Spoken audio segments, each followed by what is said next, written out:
حضرت انس بن مالک رضی اللہ تعالیٰ عنہ ارشاد فرماتے ہیں کہ ہم نبی پاک علیہ السلام کی بارگاہ عالی مرتبت میں حاضر تھے۔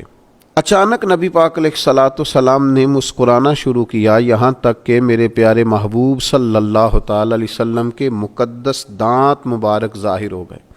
اور صحابہ فرماتے ہیں جب حضور مسکراتے تو دانتوں سے ایسا نور نکلتا تھا کہ مسجد نبوی شریف کی دیواریں بھی روشن ہو جاتی تھیں۔ حضور مسکرائے تو سیدنا عمر رضی اللہ تعالیٰ عنہ نے عرض کیا کہ یا رسول اللہ صلی اللہ تعالیٰ علیہ وسلم، میرے ماں باپ آپ پر قربان ہو، کس بات پر آپ ہنسے؟ تو نبی پاک صلی اللہ تعالیٰ علیہ وسلم نے فرمایا، میرے دو امتی قیامت کے دن اللہ کی بارگاہ میں کھڑے ہوں گے، اور ان میں سے ایک عرض کرے گا، یا اللہ، اس میرے بھائی نے مجھ پر ظلم کیا تھا، میرے اوپر اس نے جبر کیا تھا، تو مجھے اپنا حق اس سے لے کر دیا جائے۔ تو حضور علیہ السلام فرماتے ہیں اللہ تعالیٰ اس شخص سے فرمائے گا کہ اپنے بھائی کو اس کا حق دو، عرض کرے گا مالک میرے پاس تو اب کوئی نیکی بچی نہیں، کہاں سے حق دوں؟ تو اب وہ جو مدعی ہے، جو دعویٰ کر رہا ہے کہ میرا حق اس سے لے کے دیا جائے، وہ عرض کرے گا مالک پھر میرے گناہ ہی اس پر ڈال دیے جائیں۔ حضور مسکرا رہے ہیں، جناب انس بن مالک فرماتے ہیں، لیکن اس بات پر آ کر حضور کی آنکھوں میں آنسو آ گئے۔ نبی کریم صلی اللہ تعالیٰ علیہ وسلم فرمانے لگے، وہ بڑا ہولناک دن ہوگا قیامت کا، لوگ اس دن تلاش کریں گے کہ کوئی ایسا شخص ہمیں ملے، ضرورت محسوس کریں گے کہ جو ہمارا بوجھ اٹھائے۔ اب وہ شخص عرض کرتا ہے مالک میرے پاس تو کوئی نیکی نہیں ہے، اور یہ کہہ رہا ہے میرے گناہ ہی اس پر ڈال دیے جائیں۔ تو نبی پاک علیہ السلام فرماتے ہیں اللہ تعالیٰ اس مدعی سے فرمائے گا ذرا سر تو اٹھا، جنت کی طرف تو دیکھ۔ تو وہ جنت کی طرف سر اٹھا کر دیکھے گا اور دیکھ کر عرض کرے گا مالک میں ایک چاندی کا شہر دیکھ رہا ہوں جس میں سونے کا محل بنا ہوا ہے، ہیرے جواہرات سے مرصع ہے وہ محل، اے مالک کون اس کا مالک بنے گا، یہ کس کو ملے گا؟ تو اللہ تعالیٰ فرمائے گا جو اس کی قیمت ادا کرے۔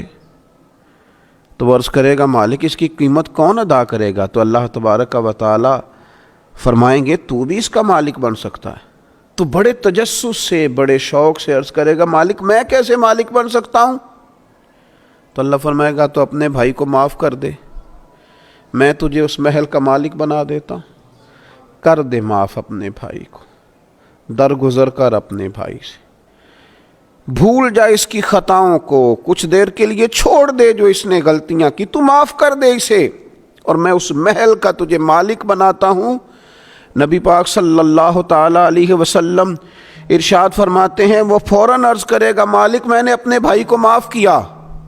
تو اللہ تبارک و تعالیٰ ارشاد فرمائے گا اس کا ہاتھ پکڑ اور پھر اسے جنت میں ساتھ لے جا، گویا میں نے اسے بھی جنت دی۔ یہاں شارحین حدیث نے لکھا ہے کہ یہ جس کو کہا جا رہا ہے کہ اس کو پکڑ کے جنت میں لے جا، اگرچہ اس سے غلطیاں ہوئیں لیکن بعد میں اس نے توبہ سچی کی، اس نے اللہ کی بارگاہ میں گڑ گڑا کے معافیاں مانگی، اس نے کوشش کی حق ادا کرنے کی، لیکن اگر کچھ کمیاں رہ گئیں تو چونکہ سچا تھا، ادا کرنا چاہ رہا تھا، کچھ باتوں پہ پہنچ نہ سکا، تو آج اللہ تبارک و تعالی اس کی طرف سے لوگوں کو صلہ عطا کر رہا ہے۔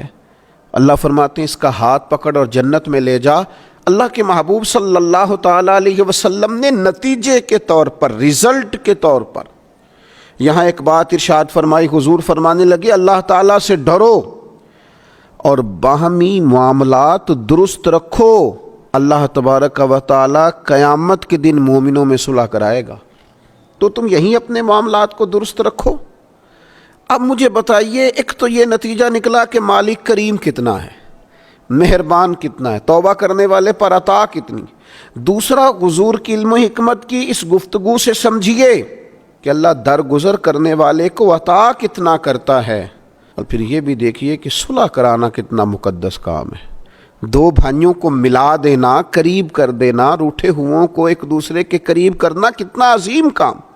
تو نبی پاک علیہ السلام کی اس خوبصورت بات سے، اس انتہائی معنی خیز حدیث سے اپنے لیے موتی حاصل کریں، دل کو بڑا کریں، سینے میں گنجائش پیدا کریں، اور اپنوں کے لیے درگزر کا دروازہ کھولیں۔ اللہ تعالیٰ سمجھنے کی توفیق عطا فرمائے۔